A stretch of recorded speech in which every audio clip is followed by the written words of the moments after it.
अस्सलाम वालेकुम नाज़रीन, मैं मोहम्मद असलम हुसैन सियासत की खबरों में आप सबका इस्तकबाल करता हूँ।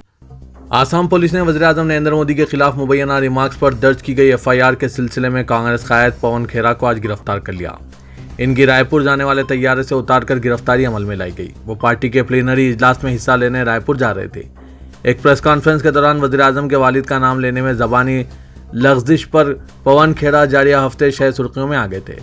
आसाम और उत्तर प्रदेश के वाराणसी और लखनऊ टाउन्स में इनके खिलाफ मुतअद्दिद FIR दर्ज कराई गई और वो राहत हासिल करने सुप्रीम कोर्ट से रुजू हुए। आसाम पुलिस ने अदालत को बताया कि पवन खेरा ने जमहूरी तौर पर मुंतखब वज़ीर-ए-आज़म के खिलाफ तौहीन-आमेज़ तबसरा किया है। इनके वकील ने बहस करते हुए कहा कि उन्होंने वज़ीर-ए-आज़म के बारे में अपने रिमार्क्स पर माजरत ख्वाही कर ली है और इनके खिलाफ इल्ज़ामात गिरफ्तारी के मुतकाज़ी नहीं है। पवन खेरा गिरफ्तारी के वक्त अपने कई पार्टी कायदीन के साथ रायपुर में कांग्रेस के प्लीनरी इजलास के लिए जा रहे थे। आसाम पुलिस की दरख्वास्त पर दिल्ली पुलिस ने इन्हें हिरासत में लिया।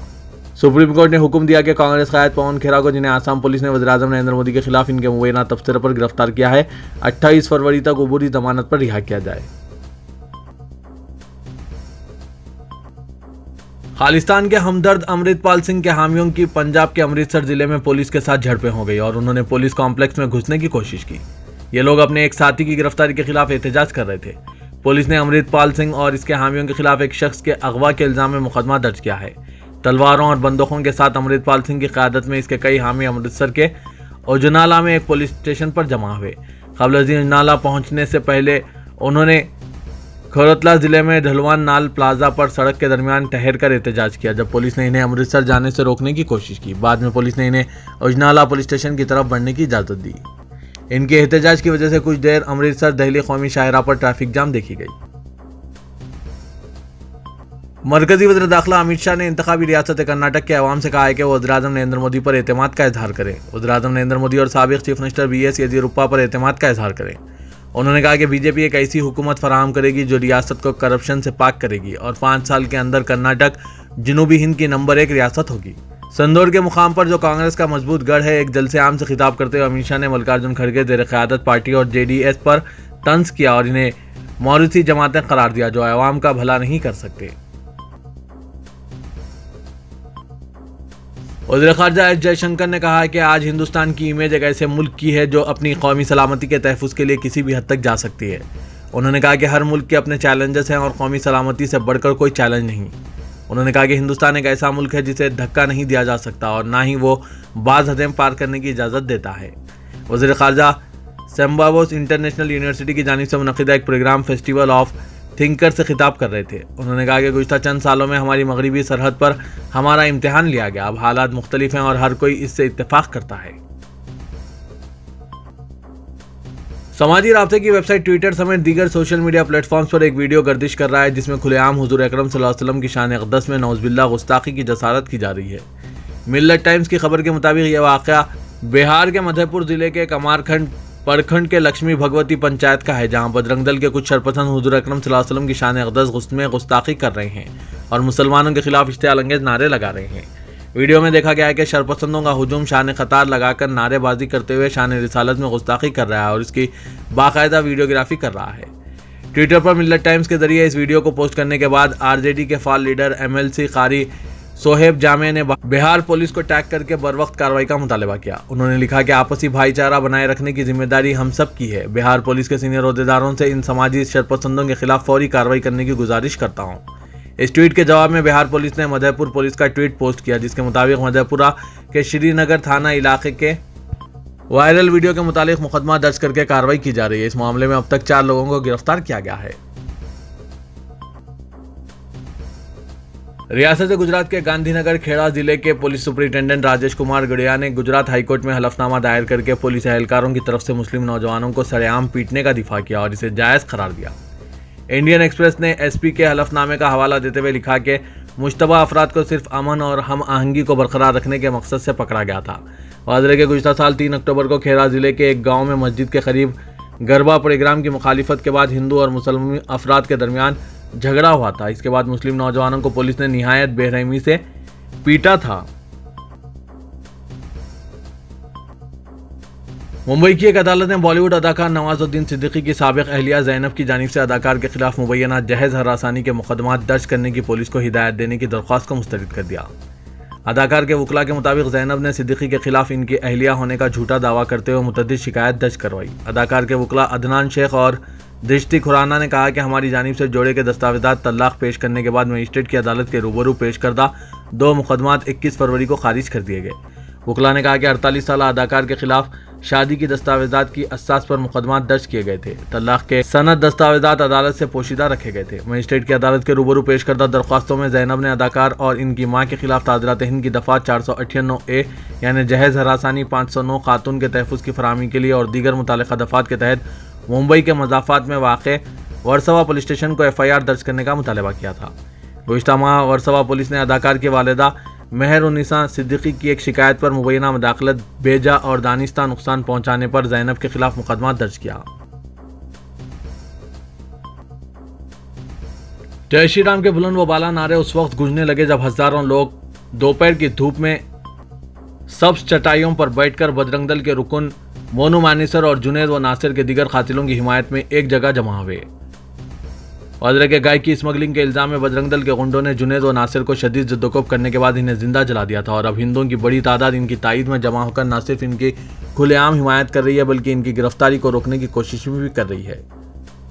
हरियाणा के पलवाल जिले के हातिन कस्बे की अनाज मंडी में मोनू मानेसर और दीगर मुलजिमीन की हिमायत में एक हिंदू महापंचायत मुनक़िद की गई। इस प्रोग्राम के मौके पर भारी पुलिस फोर्स मौजूद थी जिनके रूबरू नफरत अंगेज नारे लगाए गए और मुसलमानों को निशाना बनाने की बात कही गई। मुकामी बजरंग दल लीडर मनीष भारद्वाज ने अपने खिताब में कहा कि हम सबको मोनू, रिंकू, श्रीकांत बन के ये काम करना पड़ेगा, तभी मजबूत होकर हिंदू एक साथ खड़ा हो पाएगा। दीगर मुकर्रिरीन ने गौ रक्षकों के खिलाफ साजिश का इल्जाम लगाते हुए इस केस को ही झूठा करार दे दिया।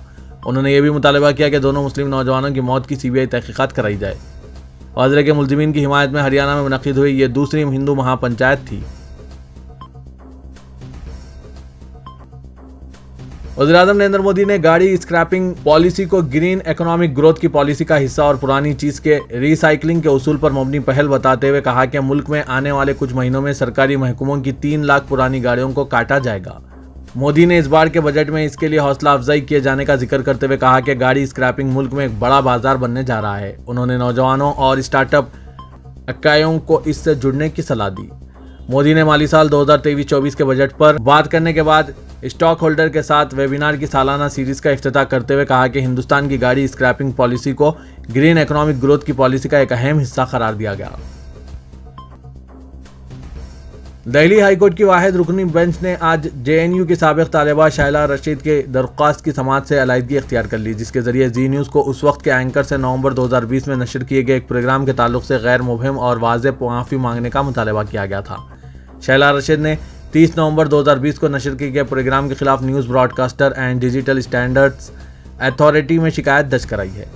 इस प्रोग्राम में इनके वालिद का इंटरव्यू नशर किया गया था, जिसमें वालिद ने शाइला रशीद, इनकी बहन और मां के खिलाफ बेबुनियाद इल्जामात आयद किए थे। जी न्यूज़ के वकील ने इस मामले को जस्टिस प्रतिभा सिंह से रुजू किया था और जवाब दाखिल करने के लिए मजीद मोहलत तलब की थी। बहरहाल प्रतिभा सिंह ने इस मुकदमे की समाअत से अलाइदगी इख्तियार कर ली। 2024 के लोकसभा इंतखाबात में अपोजिशन के इत्तेहाद की बातों के दौरान तृणमूल कायद और बॉलीवुड अदाकार शत्रुघ्न सिन्हा ने कहा कि पार्टी सदर और चीफ मिनिस्टर मगरबी बंगाल ममता बनर्जी गेम चेंजर यानी हालात को तब्दील करने वाली साबित हो सकती है। शत्रुघ्न सिन्हा ने कहा कि ममता बनर्जी बेहद ताकतवर और बासलाहियत चीफ मिनिस्टर हैं। वो 2024 के इलेक्शन में गेम चेंजर साबित हो सकती है। फिलहाल सारा मुल्क अपोजिशन इत्तेहाद का मुतालबा कर रहा है और मुझे यकीन है कि अपोजिशन जमातें मुत्तहिद रहेंगी। मुत्तहिदा अरब इमारत में रमज़ान मुबारक के दौरान औकातकार में कमी मुतवक्के है। बाज़ स्कूलों में रमज़ान के दौरान 2 हफ्ते तक तातीलात होंगी। मुकामी मीडिया की खबरों के मुताबिक मुल्क के मुतअद्दिद स्कूलों में मौसम बहार की छुट्टियां इस बार रमज़ान मुबारक के दौरान आ रही है। रमज़ान मुबारक इस बार 23 मार्च को चांद नजर आने के बाद से शुरू होकर 21 अप्रैल को ख़त्म होने का इम्कान है। मुत्तहिदा अरब इमारत के स्कूलों के औकातकार के हवाले से गुज़िश्ता साल दुबई की knowledge and human development authority ने हिदायत दी है कि मुक़द्दस महीने के दौरान 5 घंटे से ज़्यादा तालीमी दौरानियाँ ना रखें। इस साल भी रमज़ान में स्कूलों के औकातकार में कमी मुतवक्के है। तेलंगाना के वज़ीर आला के चंद्रशेखर राव ने BRS वर्किंग सदर KTR और triple shooter T Harish Rao को तलब करके मुल्क और रियासत की ताज़ा सियासी सूरत हाल का जायजा लिया। मुल्क भर में BRS को तोसी देने और तेलंगाना में मुसलसिल तीसरी मरतबा कामयाबी हासिल करने हिकमत अमली पर तबादला ख्याल किया गया। कम्युनिस्ट जमातों से इत्तेहाद, मजलिस से मुफाहिमत, हुकूमत की फलाही स्कीमात की तशहीर, अपोजिशन के इल्जामात और तनकीदों का मुंह तोड़ जवाब देने, सोशल मीडिया का भरपूर इस्तेमाल करने के अलावा दीगर उमूर का तफसीली जायजा लिया गया। चीफ मिनिस्टर 2 या 3 दिन में दिल्ली का दौरा करेंगे। वहां मुख्तलिफ जमातों के कायदीन से मुलाकात और फिर उड़ीसा का दौरा करने पर संजीदगी से गौर कर रहे हैं। जराये से पता चला है कि चीफ मिनिस्टर केसीआर ने अभी से तेलंगाना और लोकसभा के इंतखाबात की तैयारियों का आगाज कर दिया है। मुतनाज़ा फिल्म डायरेक्टर राम गोपाल वर्मा जो भी रिमार्क्स करते हैं वो सोशल मीडिया में तेजी से वायरल होते हैं। हालिया दिनों अंबरपेट में आवारा कुत्तों के हमले में एक 4 साला मासूम बच्चा हलाक हो गया, जिस पर राम गोपाल वर्मा ने वजीर ITO सनत KT रामाराव को ट्वीट करके मशवरा दिया कि मेयर हैदराबाद जी विजयलक्ष्मी को आवारा कुत्तों के दरमियान छोड़ दें। इस वाक़े के बाद जी विजयलक्ष्मी मेयर के ओहदे से क्यों मुस्तफ़ी नहीं हुई? वाज़ेह के इस वाक़े पर मेयर ने GHMC हुकाम का इजलास तलब करके ऐसे वाक़यात के तदारुक के लिए सख्त इक़दाम की हिदायत दी। साथ ही कहा कि कुत्ते भूखे होने से बच्चे पर हमला किया है। इस पर भी वर्मा ने बरहमी का इजहार किया और कहा कि मेयर को बच्चों की जिंदगियों से ज्यादा कुत्तों की फिक्र है। रामगोपाल वर्मा ने मेयर को मशवरा दिया कि वो तमाम आवारा कुत्तों को अपने घर ले जाकर खाना खिलाएं और तमाम कुत्ते मेयर के घर पर रहने से ही बच्चे महफूज रहेंगे। हैदराबाद के इलाके अंबरपेट में कुत्तों के हमले में एक 4 साला लड़के की मौत के मामले का तेलंगाना हाईकोर्ट ने सख्त नोट लेते हुए बल्दिया से पूछा कि वो क्या कर रही है, क्योंकि इसकी लापरवाही की वजह से ये वाक़या पेश आया। अदालत जिसने इस केस का खुद नोट लिया, आज समाअत करते हुए शदीद नाराजगी का इजहार किया। अदालत ने इस वाक़े पर गहरे दुख का इजहार करते हुए रिमार्क किया कि मासूम लड़के पर कुत्तों का हमला गैर इंसानी है। अदालत ने बल्दिया से पूछा कि वो मुस्तकबिल में ऐसे वाक़यात के आदा को रोकने के लिए क्या इक़दाम कर रही है। अदालत ने chief secretary GHMC, collector Hyderabad, Telangana legal cell authority और अंबरपेट के बल्दी अहदेदारों को नोटिस जारी किया है। अदालत ने हिदायत दी कि मुकम्मल तफसीलात के साथ जवाब दाखिल किया जाए, जिसके बाद अदालत लड़के के वालिदैन को मुआवजे की अदायगी पर गौर करेगी। रुकन पार्लियामेंट हैदराबाद और सदर मजलिस असदुद्दीन अवैसी ने कांग्रेस के सदर मल्लिकार्जुन खड़गे और राजस्थान के कांग्रेसी कायद सचिन पायलट की जानिब से मजलिस पर इल्जामात को खारिज कर दिया और बताया कि गुज़श्ता लोकसभा इंतखाबात में कांग्रेस और बीजेपी का तकरीबन 186 नशिस्तों पर रास्त मुकाबला हुआ। इनमें से कांग्रेस ने सिर्फ 16 नशिस्तों पर कामयाब हो सकी। यहाँ तक कि पार्टी के सरकर्दा कायद भी अमेठी से हार गए। इन तमाम हलकों में मजलिस कहीं भी नहीं थी। असदुद्दीन अवैसी ने कांग्रेस के सरकर्दा कायदीन की जानिब से मजलिस पर इल्जामात आयद करने पर हक़ाइक़ पेश करते हुए कहा कि कांग्रेस ने राजस्थान, मध्य प्रदेश और छत्तीसगढ़ के 3 असेंबली इंतखाबात 2017 में जीते। इन रियासतों में 65 लोकसभा हलकों में से कांग्रेस ने सिर्फ 4 पर कामयाबी हासिल की, जबकि मजलिस वहां मौजूद नहीं थी। कांग्रेस को 2014 में और 2018 में तेलंगाना में शिकस्त हुई। महाराष्ट्र में कांग्रेस ने 15 साल हुकूमत की, वहाँ आज 4थे नंबर पर है। दिल्ली में शीला दीक्षित कई मरतबा चीफ मिनिस्टर रही। आज कांग्रेस का नाम व निशान नहीं है। ये लोग आज मजलिस के खिलाफ इल्जामात आयद कर रहे हैं तो ऐसा महसूस होता है कि इनके पास ज़्यादा मालूमात है। सचिन पायलट की जानिब से राजस्थान में मजलिस को ख़त्म कर देने से मुतालिक सवाल पर असदुद्दीन अवैसी ने कहा कि सचिन पायलट ने चीफ मिनिस्टर का ओहदा हासिल करने के लिए नरेंद्र मोदी से मदद हासिल की थी। ये बात सारी दुनिया जानती है। बीजेपी के रियासती सदर बंडी संजय कुमार ने दावा किया कि तेलंगाना में सिर्फ इनकी पार्टी ही BRS का मुतबादिल हो सकती है और गुज़श्ता 3 साल के दौरान जो ज़मीनी इंतख़ाबात मुनक़िद हुए, इनके ज़रिए भी अवाम ने इस दावे को साबित कर दिया है। दफ्तर बीजेपी में मुनक़िदा वर्कशॉप को मुखातिब करते हुए बंडी संजय ने दावा किया कि रियासत में कांग्रेस, BRS और तेलुगु देशम के मुकाबले में बीजेपी ज़्यादा मुस्तहकिम जमात है, क्योंकि इन तीनों जमातों की दही और मंडल सतह की कोई कमेटियाँ ही नहीं है। उन्होंने कहा कि तंजीमी ताकत ना रखने वाली सियासी जमातें ज़्यादा दिन तक कायम नहीं रह सकती। शहर हैदराबाद के हल्का गोशा महल के बीजेपी रुकन असेंबली मलून राजा सिंह ने कहा कि अब वक्त आ गया है कि हिंदुस्तान को कुछ मुस्लिम ममालिक की तरह एक मुकम्मल हिंदू राष्ट्र बनाया जाए। वो मेदक में छत्रपति शिवाजी मुजस्मे की नकाब कशाई की तकरीब में मेहमान खुसूसी के तौर पर खिताब कर रहे थे। कबल राजा सिंह ने मेदक में ध्यानचंद क्रॉस रोड से रामदास क्रॉस रोड तक निकाली गई रैली में भी हिस्सा लिया। उन्होंने रुकन असेंबली पद्मा देवेंद्र रेड्डी, रुकन कौंसल सुभाष रेड्डी और मजहबी रहनुमा कमलानंद स्वामी के साथ शिवाजी के मुजस्मे की नकाब कशाई की। इस मौके पर खिताब करते हुए राजा सिंह ने नौजवानों से शिवाजी के नक्श कदम पर चलने की अपील की। राजा सिंह ने हर हिंदू को गायों की हिफाजत और इनकी खिदमत करने का मशवरा दिया और कहा कि लोगों को औरंगजेब के जुल्म से निजात दिलाने के लिए शिवाजी ने 16 साल की उम्र में जंगों में हिस्सा लिया। राजा सिंह ने नौजवानों को औरंगजेब जैसे लोगों को मुल्क से भगाने के लिए शिवाजी की तकलीद करने की दावत दी।